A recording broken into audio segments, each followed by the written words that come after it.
नमस्कार मित्रों, स्वागत है आप लोगों का हमारे आज के क्लास में। और हम आज पढ़ने वाले हैं साइंस में हम लोग जो पढ़ रहे थे वो क्लास 9th का एक सिलेबस था, क्लास 9th का एक चैप्टर था जो था हमारे आसपास के पदार्थ, मैटर इन आवर सराउंडिंग्स। ठीक है, हमारे आसपास के जो भी पदार्थ होते हैं उन पदार्थ की अवस्थाओं के बारे में, उन पदार्थों के गुणधर्म के बारे में कि इनकी क्वालिटीज़ क्या होती हैं, इन सभी के बारे में हम लोग अध्ययन कर रहे थे। और इस अध्ययन के क्रम में हम लोगों ने सबसे पहले कि ये जाना कि पदार्थ कि सबसे छोटी इकाई क्या होती है, अर्थात पदार्थ कणों से मिलकर बना होता है। और पदार्थ कणों से मिलकर बना होता है तो ये कण कितने बड़े होते हैं, इनकी क्वालिटी क्या होती है, इस बारे में भी हम लोग चर्चा कर चुके थे। और उसके बाद हम लोग चर्चा कर रहे थे पदार्थ की भौतिक अवस्थाओं के बारे में।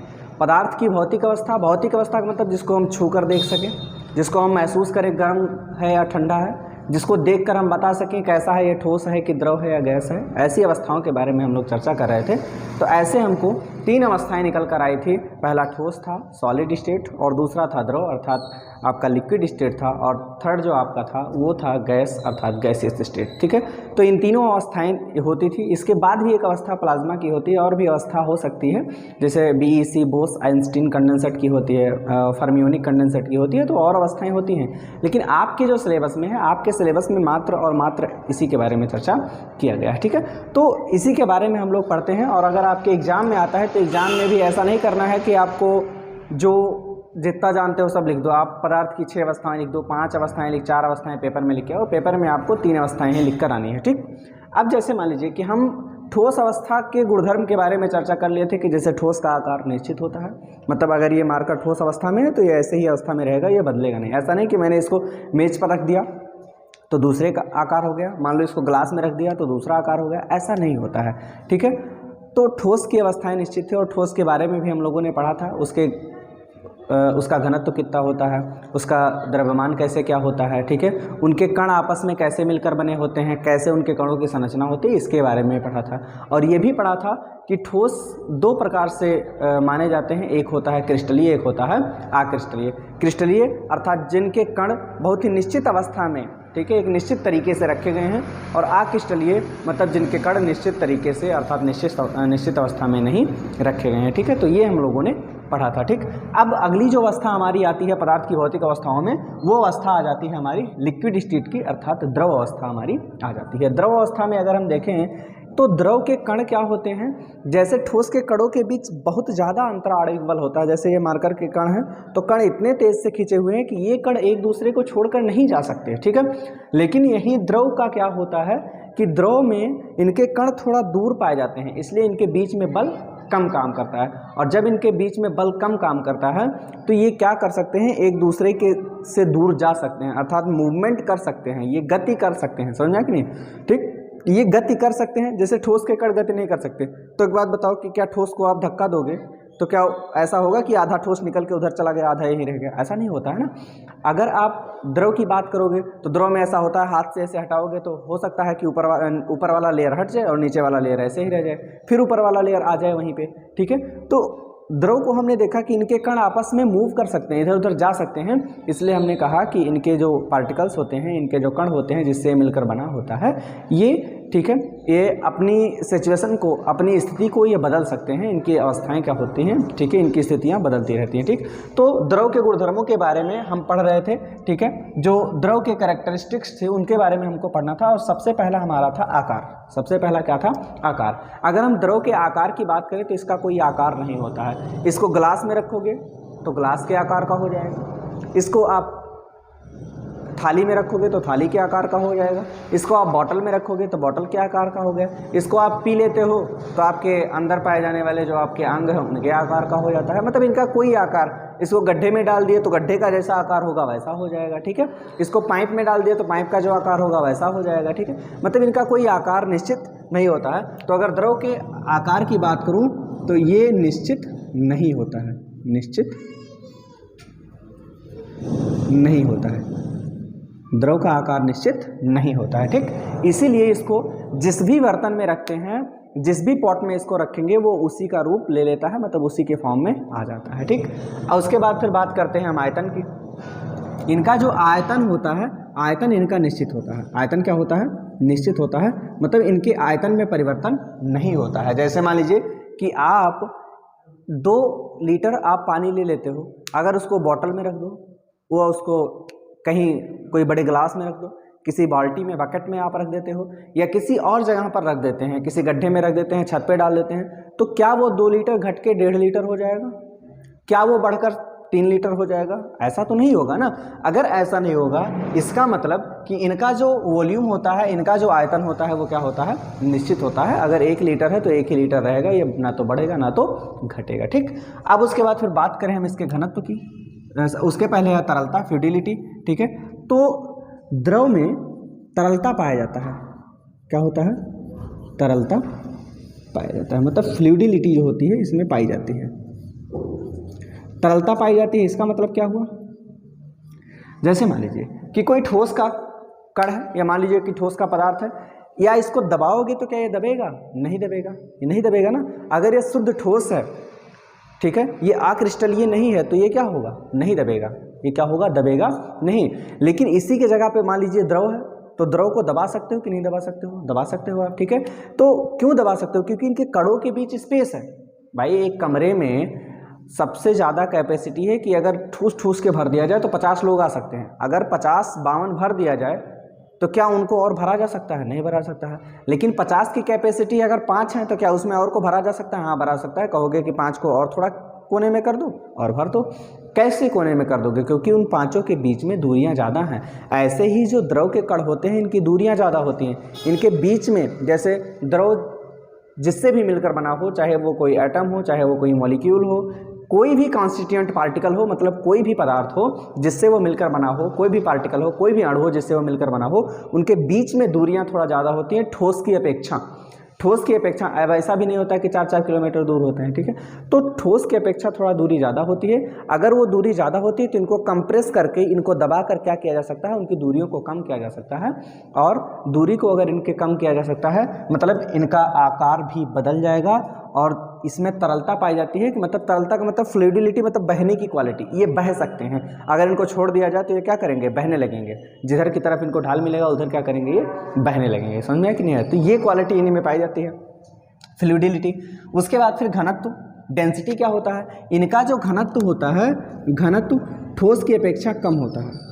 ठोस की अपेक्षा कम होता है।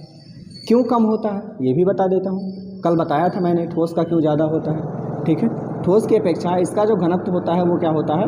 कम होता है। अब अगर मैं बात करूँ, ठीक है, तो ठोस के जो कण होंगे, जैसे मान लीजिए कि हमने इतना बड़ा कोई बर्तन लिया, अब इसमें ठोस के कण बहुत ज़्यादा हैं। मान लीजिए कि जितना बड़ा ये था उतना ही बड़ा हम एक और बर्तन ले लेते हैं जिसमें द्रव है, जिसमें क्या है? द्रव है। तो दोनों में अंतर क्या है?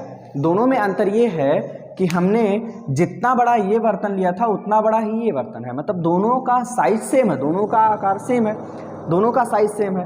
अब दोनों का अगर साइज सेम है तो एक बात बताओ कि इसमें ठोस, इसमें जो कण होंगे, इसमें जो कण होंगे और इसमें जो कण होंगे, कणों की संख्या किसमें ज़्यादा होगी?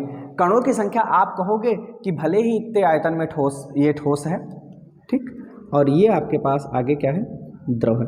आप कहोगे कि भले ही यहाँ ठोस के कण हैं, उतना ही आयतन है जितना इसका है, लेकिन दोनों में अंतर क्या है कि ठोस के कण बहुत पास पास होते हैं, इसलिए कणों की संख्या बहुत ज़्यादा है। कणों की संख्या क्या है? ज़्यादा है। मतलब मान लीजिए कि कोई इकाई ले लिया कि मैंने 1 सेंटीमीटर ये, 1 सेंटीमीटर ये, 1 सेंटीमीटर ये, मतलब सभी 1-1 सेंटीमीटर इसका भी ले लिया, तो हम कहेंगे कि प्रति इकाई जो कणों की संख्या है वो संख्या द्रव की अपेक्षा ठोस में ज़्यादा है। अगर ठोस में कणों की संख्या ज़्यादा है मतलब इसका घनत्व क्या होगा? कम हो जाएगा। अब अगर आप यहीं गैस की बात ले लो, अगर यहीं क्या करोगे? गैस की बात, तो इसमें और कम कण होते हैं प्रति इकाई, उतना ही, मान लीजिए उतना ही, जितना बड़ा ये है उतना बड़ा ये भी है, उतना बड़ा ये भी है।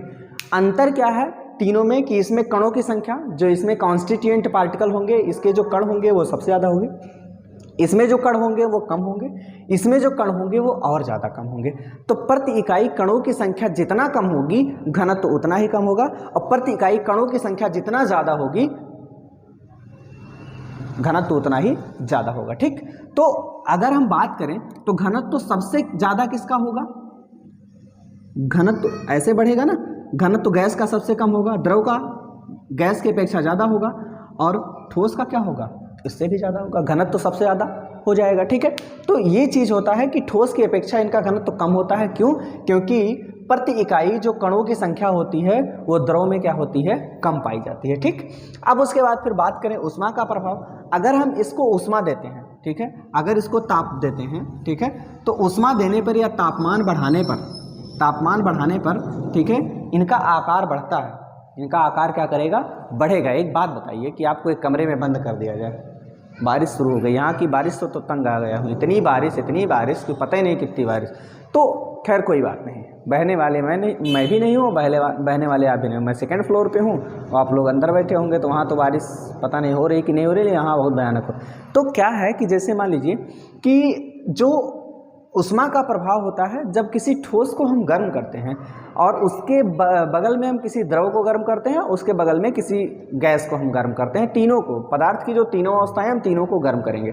जब तीनों को गर्म करेंगे तो ऊष्मा के प्रभाव की वजह से जो ठोस के कण होंगे वो बहुत कम फैलेंगे। रीजन क्या होगा, क्योंकि इनके बीच में स्पेस कम होता है।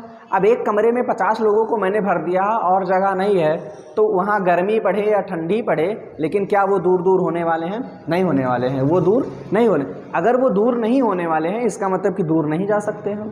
ठीक, दूसरी चीज़ क्या है, अगर हम द्रव की बात करें तो द्रव के कण पहली बात तो एक दूसरे से दूर होते हैं, एक दूसरे से क्या होते हैं, दूर होते हैं। दूर होते हैं तो उनको इधर उधर जाना आसान रहता है कि नहीं रहता है? रहता है। इसलिए क्या होता है कि इसका आकार ठोस की अपेक्षा कुछ बढ़ जाता है। इनका आकार क्या होता है, ठोस की अपेक्षा कुछ बढ़ जाता है, क्योंकि जगह है तभी तो बढ़ रहा है। और उसके जगह पे गैस में तो और ज़्यादा, इसलिए इनका आकार और भी बढ़ जाता है। ठीक है, तो अगर हम बात करें ऊष्मा का प्रभाव, ठीक है, द इफेक्ट ऑफ हीट अगर हम देखें तो क्या होता है, द्रव का आकार ठोस की अपेक्षा बढ़ने लगता है। ठीक, उसके बाद बात करें आणविक संरचना की, तो आणविक संरचना मैं बता चुका हूँ। आणविक संरचना कैसी होती है कि इनके बीच में जो स्पेस होता है ज़्यादा होता है। इनके बीच में स्पेस ज़्यादा हो जाने की वजह से इनके बीच में जो फोर्स लगता है, इंट्रामॉलिक्यूलर फोर्स जो होता है, अंतरा आणविक जो बल होता है, वो क्या होता है, कम हो जाता है। और अंतरा आणविक बल कम हो जाने की वजह से, अंतरा आणविक बल कम हो जाने की वजह से ये, ठीक है, एक दूसरे को तोड़कर, एक दूसरे के बंधन को तोड़कर गति कर सकते हैं। इनके बीच में जो फोर्स लग रहा है, जो बॉन्ड लग रहा है, उसको ब्रेक करके इधर उधर जा सकते हैं। इसलिए कहा जाता है कि इनमें तरलता भी पाई जाती है, मतलब बहने के गुण भी इनमें पाए जाते हैं। ठीक, गैस तो और ज़्यादा, अगरबत्ती को आप जैसे जलाओगे तुरंत फैल जाएगा। परफ्यूम मारते हो ना, परफ्यूम यहाँ मारे तुरंत कमरे में पूरे फैल गया, पूरे घर में फैल जाता है कि यहाँ किसी ने परफ्यूम लगाया। ठीक है, तो ये चीज़ हो गया। तो आणविक संरचना की अगर हम बात करें तो आणविक संरचना, ठोस के कणों के बारे में कल हमने चर्चा कर लिया था। द्रव में क्या होता है कि इनके कण ऐसा नहीं होता है कि निश्चित आकार में बने हो, जैसे कल ठोस के कणों को हमने बताया था कि निश्चित आकार में, निश्चित पैटर्न में होते हैं। ऐसे द्रव के कण नहीं होते हैं, निश्चित आकार में नहीं होते हैं। ठीक है, कोई त्रिभुज बना के बैठे हैं, कोई चतुर्भुज बना के बैठे हैं, कोई घन बना के बैठे हैं, कोई घनाभ बना के बैठे हैं, और जब स्थिर छोड़ा गया तब बैठे हैं। इनको छोड़ दोगे तो ये गति करने लगेंगे, इधर उधर करोगे तो ये गति करने लगेंगे। मतलब इनकी संरचना इनकी बदलती रहती है, अर्थात अणु जो होते हैं एक दूसरे के अपने स्थान को छोड़कर इधर उधर गति करने लगते हैं। तो इसलिए इनकी जो आंतरिक संरचना है वो भी बदलती है, आंतरिक कणों की स्थिति बदलती है, संरचना बदलती है, इसलिए इनका आकार भी बदलता रहता है। इसके अपेक्षा अगर हम गैस में देखेंगे तो गैस की आणविक संरचना, ठीक है, इनके बीच में बल और कम, क्योंकि बहुत दूर ना के बराबर बल लगता है। ठीक है, वंडर वाल बल कहा जाता है। ठीक है, तो ना के बराबर बल लगता है गैसों के बीच में, इसलिए इनका गति करना और भी आसान रहता है। ठीक, अब ठीक है, इनका गैस का आसान रहेगा। अगर हम विसरण की बात करें तो विसरण ठोस की अपेक्षा ज़्यादा होगा कि नहीं होगा? अगर हम बात करें विसरण की, विसरण का मतलब क्या हुआ? विसरण का मतलब कल हम बहुत बेहतर तरीके से बताए थे, अगर नहीं देखें तो कल का क्लास जरूर देखें, विसरण समझ में आ जाएगा। ठीक, गारंटी है समझ में आ जाएगा। अब अगर विसरण की बात करें, विसरण का मतलब किन्हीं 2 या 3 प्रकार के कणों का एक दूसरे में आपस में मिक्स हो जाना, क्या हो जाता है? विसरण कहलाता है। जैसे मान लीजिए कोई गाँव है, उस गाँव में मान लीजिए कि बच्चे हैं, ऐसा तो है नहीं कि केवल 15-15 साल के सब हैं, मान लो कि सभी 20-20 साल के हैं, सभी 30-30 साल के हैं, ऐसा तो नहीं है ना। उसमें 15 साल के भी हैं, 20 साल के भी हैं, कोई काला है, कोई गोरा है, कोई आधा काला, कोई आधा गोरा है, ठीक है, कोई खौराया है, तो बहुत प्रकार के हैं, है कि नहीं है? तो इनके बीच में भाई ये विसरण ही है, एक ही जगह पर कई प्रकार के कणों का आपस में मिल जाना, वो क्या हो जाता है? विसरण हो जाता है। तो जिनके बीच में स्पेस कम, जैसे मान लीजिए कि इस कमरे में 50 लोगों की कैपेसिटी है, 50 को भर दिया गया है और किसी को भर नहीं सकते हो, तो क्या विसरण संभव है? नहीं संभव। द्रव में स्पेस ज़्यादा है और किसी को भर सकते हो तो विसरण हो जाएगा, गैस में और लोगों को भर सकते हो तो इसमें विसरण हो जाएगा। समझ में आया कि नहीं आया?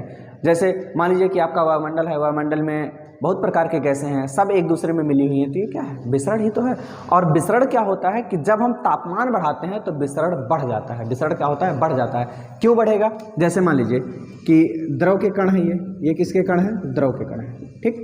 कोई बाहर वाला आ जाता है, कोई बाहर वाला इसमें आ जाता है, और बाहर वाला मान लीजिए कि ये कोई ठोस का कण है, ये जो ब्लू वाला है मान लीजिए कि आपके लिए ठोस का कण है, ठीक। अब ये ठोस का कण है।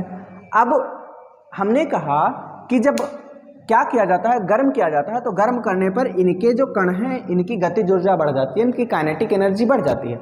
और जब गतिक ऊर्जा बढ़ जाती है तो क्या करने लगते हैं? गति करने लगते हैं। और जब ये गति करने लगेंगे तो मिक्स हो जाएंगे कि नहीं मिक्स हो जाएंगे? मान लो कि अभी ऊपर वाले लेयर में है, लेकिन जब गति करना स्टार्ट करेंगे तो पूरे में मिल जाएंगे, नहीं मिल जाएंगे? मिल जाएंगे।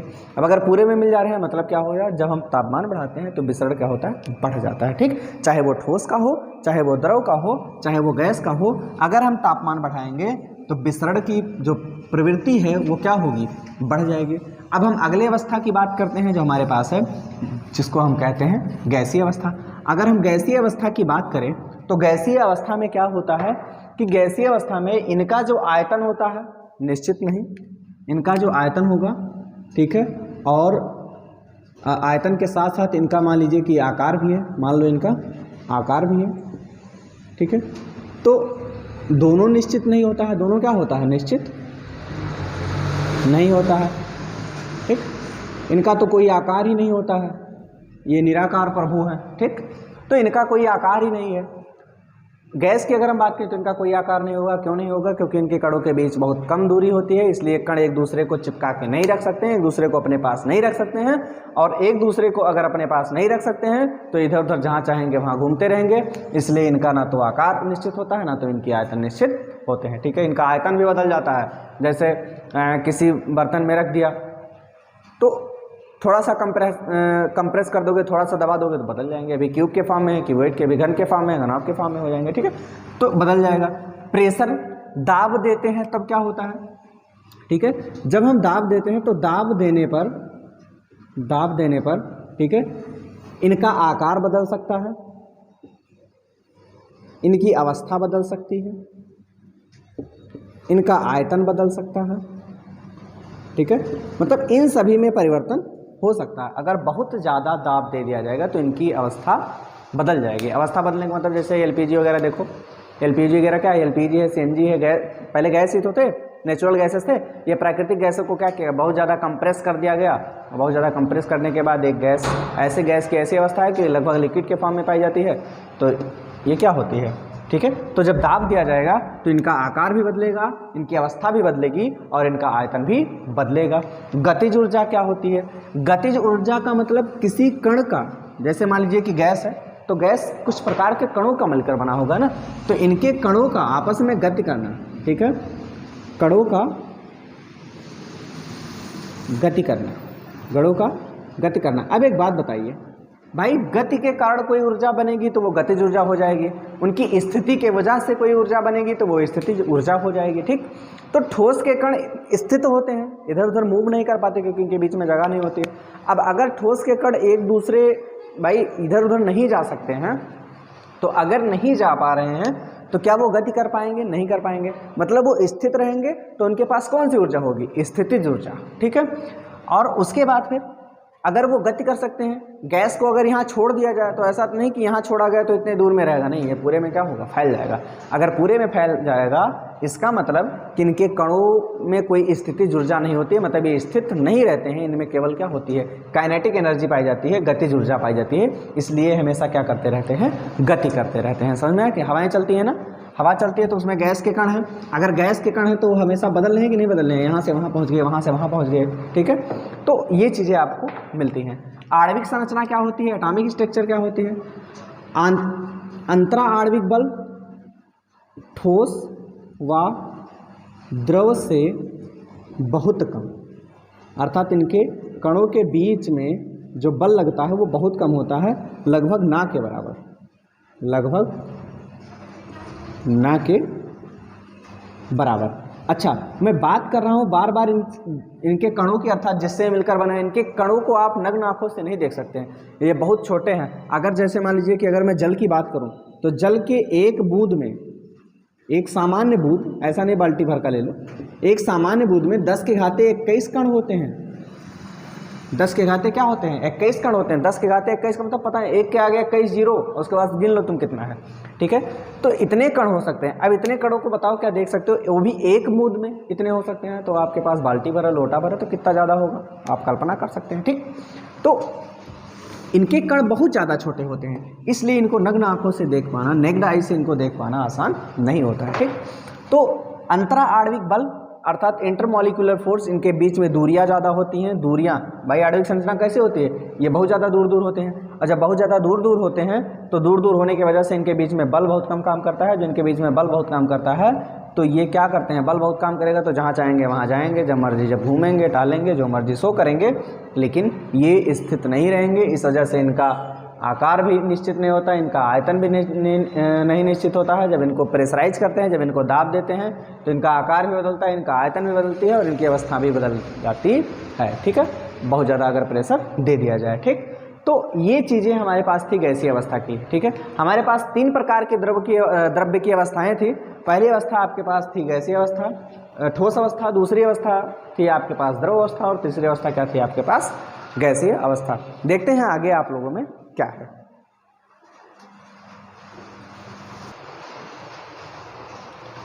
अब आगे जो हमारे पास है वो है पदार्थ की अवस्था में परिवर्तन। हम पदार्थ की अवस्थाओं के बारे में पढ़ चुके हैं कि हमारे पास ठोस, द्रव, गैस होता है, इनकी क्वालिटीज, इनकी जो कैरेक्टरिस्टिक्स होती हैं, इनके बारे में हम लोगों ने पढ़ लिया है। अब आगे जो हमको चर्चा करना है वो चर्चा करना है कि इनका आपस में चेंजिंग कैसे होता है, आपस में ये इंटरचेंज कैसे होते हैं, चाहे ठोस का गैस में बदलना हो, चाहे गैस का ठोस में बदलना हो, चाहे ठोस का द्रव में बदलना हो, द्रव का ठोस में बदलना हो, उसके बाद चाहे द्रव का गैस में बदलना हो और गैस का द्रव में बदलना हो। तो ये चीज़ें क्या होती हैं कि किस वजह से क्या होता है उसके बारे में हम पढ़ेंगे। मतलब पदार्थ की अपनी अवस्था बदल रही है, अगर वो कोई सॉलिड स्टेट में है तो वो द्रव में बदल रही है या गैस में बदल रही है, कोई गैस अवस्था है तो वो द्रव में बदल रही है और ठोस में बदल रही है, कैसे क्या हो रहा है उनके बारे में हम चर्चा करेंगे, ठीक है। तो सबसे पहला जैसे मान लीजिए कि आपकी अवस्था है ठोस, दूसरी अवस्था आपके पास द्रव और तीसरी अवस्था क्या है, गैस। अब जैसे आप देख रहे हैं कि ठोस जो है, ठोस जब द्रव के रूप में बदल रहा है, एरो दिखाने का मतलब क्या है कि इसकी तरफ बदल रहा है। अगर ठोस द्रव की तरफ बदल रहा है तो क्या होता है, उसको मेल्टिंग बोला जाता है। क्या बोलते हैं, मेल्टिंग या गलन बोला जाता है, ठीक है। और जिस तापमान पर यह गलन होता है उसको मेल्टिंग पॉइंट बोला जाता है या गलनांक बोल दिया जाता है। खैर बाद में पढ़ेंगे हम, गलनांक भी पढ़ेंगे, हिमांक भी पढ़ेंगे, संघनन भी पढ़ेंगे, वाष्पीकरण भी पढ़ना है और ऊर्ध्वपातन भी पढ़ना है और निक्षेपण भी पढ़ना है, सभी पढ़ना है। लेकिन उसके पहले आप जानिए कि अगर ठोस को हमको द्रव में बदलना होगा तो क्या करेंगे, हम उसको मेल्ट करेंगे, पिघलाएंगे। अगर हम द्रव को ठोस के रूप में बदलना पड़ेगा तो हमको उसको हिमीकरण करना पड़ेगा, उसका हिमांक करना पड़ेगा, मतलब उसको क्या करना पड़ेगा, और ठंडा। हिम करने का मतलब क्या, हिम का मतलब ही होता है बर्फ, हिम का मतलब क्या होता है, बर्फ। तो क्या करना, इसको और ज़्यादा ठंडा कर देना, और ज़्यादा ठंडा करेंगे तो किस में बदल जाएगा, ठोस में बदल जाएगा। तो ठोस अगर द्रव में बदलता है तो उसको गलन बोलते हैं, और द्रव अगर ठोस में बदलता है तो क्या हो जाता है, उसको हिमांक बोल जाता है। अब बारी आती है द्रव और गैस की। तो द्रव अगर गैस में बदलता है, ठीक है, द्रव अगर गैस में बदलता है तो द्रव का गैस में बदलना क्या हो जाता है, वाष्पीकरण हो जाता है। जैसे मान लीजिए कि पहले मैं एग्जांपल लेता हूँ गलन का। अब मैं गलन का एग्जांपल लूँ, बर्फ़ को अगर ऐसे रख दिया जाए तो उसका तापमान बढ़ता है तो गल जाता है कि नहीं, और जब वो गल जाता है तो क्या हो जाता है, द्रव में बदल जाता है, ठीक है। और कोई द्रव है, जैसे मान लीजिए कि आप पानी ही ले लो, पानी को अगर रख दिया जाए, बहुत ज़्यादा ठंडा कर दिया जाए, फ्रिज में आप रखते हो तो ये द्रव होता है ना जब आप रखते हो, लेकिन जब निकालते हो तब ये बर्फ़ के रूप में ठोस हो जाता है कि नहीं हो जाता है, हो जाता है, ठीक है। तो उसके बाद फिर संघनन की बात करूं, वाष्पीकरण की बात करूं, वाष्पीकरण का मतलब क्या होता है कि कोई द्रव है, उस द्रव का, ठीक है, उस द्रव का वाष्प बनकर उड़ जाना, वाष्प बनकर क्या होना, उड़ जाना। मतलब क्या होना कि जैसे मान लो कि पानी है, पानी का जो गलनांक बॉइलिंग पॉइंट होता है, इसका बॉइलिंग पॉइंट जो होता है, क्वथनांक जो होता है, ये होता है 100 डिग्री सेल्सियस, 100 डिग्री सेल्सियस होता है। मतलब 100 डिग्री सेल्सियस पर गर्म कर देंगे तो ये क्या हो जाएगा, वाष्प बन जाएगा। लेकिन क्या होता है कि क्या ज़रूरी है कि 100 तक गर्म करेंगे तभी वाष्प बनेगा, ऐसा भी होता है कि तापमान जब बढ़ता है तो क्या होता है कि द्रव के जो कण हैं वो धीरे धीरे वाष्प में क्या होते हैं, बदलते, अर्थात गैस के रूप में बदलने लगते हैं, ठीक है। तो इस प्रक्रिया को हम क्या, जैसे मान लीजिए कि अगर पानी को छत पे आप रख देते हो, पानी सूख जाता है, तालाबों वगैरह का सूख जाना, ये सब किसका उदाहरण है? वाष्पीकरण का उदाहरण है ना, ठीक है। और ये वाष्प बनकर कहाँ ऊपर उठ रहे हैं, जो हल्का होगा वो ऊपर ही उठेगा, ठीक। तो वाष्प जैसे जैसे बनता जाता है ये ऊपर की तरफ उठता है। अब जैसे जैसे मैंने बताया कि अगर आप पृथ्वी से दूर जाओगे तो तब ऊपर की तरफ जाओगे तो तापमान घटेगा, ठीक है। तापमान घटता है, तो तापमान जब घटेगा, ये वाष्प के रूप में है, अब वाष्प के रूप में है, लेकिन जब इसका तापमान घटेगा तो ये क्या हो जाएगा, फिर से द्रव के रूप में बदल जाएगा। और वाष्प का द्रव के रूप में बदलना क्या कहलाता है? संघनन कहलाता है, इसको कंडेंसेशन कह दिया जाता है, ठीक है। अब गैस का द्रव में बदलना संघनन कहलाता है, और द्रव का गैस में बदलना क्या हो जाता है? वाष्पीकरण हो जाता है। अगर आपसे पूछे कि संघनन क्या है, तो सीधा सा कहिए कि गैस के अणुओं का, अर्थात वाष्पीकृत द्रव का पुनः द्रव में बदलना, या फिर गैस के अणुओं का ठंडा होने पर द्रव के अणुओं के रूप में बदलना क्या कहलाता है? संघनन कहलाता है। अगर कोई पूछे वाष्पीकरण क्या है, तो द्रव के अणुओं का या द्रव के कणों का या द्रव अवस्था का गैसीय अवस्था में बदलना क्या कहलाता है? वाष्पीकरण कहलाता है, ठीक है। अब उसके बाद बात करते हैं गैस और ठोस की, ठोस और गैस की बात करते हैं, ठीक है। अगर कोई ठोस है, ठीक है, अगर कोई, सबसे पहले मान लीजिए गैस है, अगर कोई गैस है और वो गैस द्रव में बदल रहा है, वो गैस किस में बदल रहा है? ठोस में बदल रहा है। तो गैस अगर ठोस में बदलना है तो इस प्रक्रिया को हम बोल देते हैं डीकम्पोजिशन, मतलब इसी को निक्षेपण कह देते हैं। इसी को हम क्या कहते हैं? निक्षेपण कहते हैं। जैसे कार्बन डाइऑक्साइड गैस होता है, कार्बन डाइऑक्साइड को जैसे ही ठंडा करोगे वो क्या होगा? बर्फ के रूप में बदल जाएगा। क्या होगा? बर्फ के रूप में। तो कार्बन डाइऑक्साइड का बर्फ के रूप में बदलना क्या हो जाता है? वो निक्षेपण हो जाता है। मतलब किस गैसीय अवस्था के अणुओं का ठंडा होने पर या उनके तापमान में परिवर्तन होने पर उनका ठोस की अवस्था में बदलना क्या कहलाता है? निक्षेपण कहलाता है, डीकम्पोजिशन कहलाता है। और कोई ठोस के अणु हो और ठोस के अणु को क्या किया जाए? गर्म किया जाए, उसके तापमान में परिवर्तन किया जाए, और तापमान में परिवर्तन करने के बाद वो सीधा किसके अवस्था में बदल जाए? गैसीय अवस्था में बदल जाए, तो उसको हम क्या कहते हैं? ऊर्ध्वपातन कहते हैं। इसी को हम सब्लिमेशन कह देते हैं। ऊर्ध्वपातन का आपको सबसे ज्यादा एग्जाम्पल जो दिया जाता है वो दिया जाता है कपूर का, अर्थात जिसको कैम्फर बोला जाता है, कपूर का एग्जाम्पल सबसे ज्यादा दिया जाता है। तो अगर मैं निक्षेपण की बात करूं तो निक्षेपण में एज एग्जाम्पल गैस का किस में बदलना, ठीक है, ठोस में, ठोस CO2 में बदलना, ठीक, ये हो जाता है आपके पास डीकम्पोजिशन का एग्जाम्पल। और उसके बाद फिर अगर हम सब्लिमेशन का एग्जाम्पल देखें, अर्थात ऊर्ध्वपातन का एग्जाम्पल देखें, तो कपूर को गर्म करने पर, जलाने पर सीधा बदलना, गैस अवस्था में बदलना। ऐसे NH4Cl होता है, अमोनियम क्लोराइड होता है, ठीक है, अमोनियम क्लोराइड जिसको नीला थोथा भी बोला जाता है। इसको क्या करना, कपूर को गर्म करने पर ये क्या होता है कि ये गैसीय अवस्था में क्या होता है? बदल जाता है, ठीक। तो ठोस से सीधा गैस के रूप में बदल जाता है। ऐसे ही हम देख सकते हैं कि पदार्थ की जो अवस्थाएं होती हैं इनमें इंटरचेंजिंग पाया जाता है। इसमें कार्बन डाइऑक्साइड का भी एग्जाम्पल हो सकता है। ऐसे संघनन का मतलब बादल का बनना, बादल का बनना, ये भी हो जाता है। अगर वाष्पीकरण की बात करूं तो जल का वाष्प में बदलना, जल का वाष्प में बदलना, ये भी हो जाता है, ठीक। ऐसे बहुत सी चीज़ें आपके पास, ठोस का कोई भी ठोस पदार्थ है, मान लीजिए कि आपके पास बर्फ ही है, बर्फ को क्या करना, बर्फ को जब आप पिघलाते हो तो क्या होता है? बर्फ को जब आप पिघलाते हो या गर्म करते हो तो क्या होता है? मेल्ट हो जाता है ना। तो इनकी अवस्थाओं में परिवर्तन होता है, इन्हीं अवस्थाओं में परिवर्तन को क्या करते हैं? हम लोग पढ़ते हैं, ठीक है। तो आप, हमें विश्वास है कि आपने पदार्थ की अवस्थाओं में परिवर्तन, जो इनके स्टेट में चेंजिंग होते हैं, इनके बारे में आप लोगों ने समझ लिया होगा, ठीक है। तो इसके आगे हम लोग पढ़ते हैं नेक्स्ट क्लास में। तब तक के लिए आप लोग हंसते रहिए, मुस्कुराते रहिए, अपने और अपनों का ध्यान रखिए। धन्यवाद।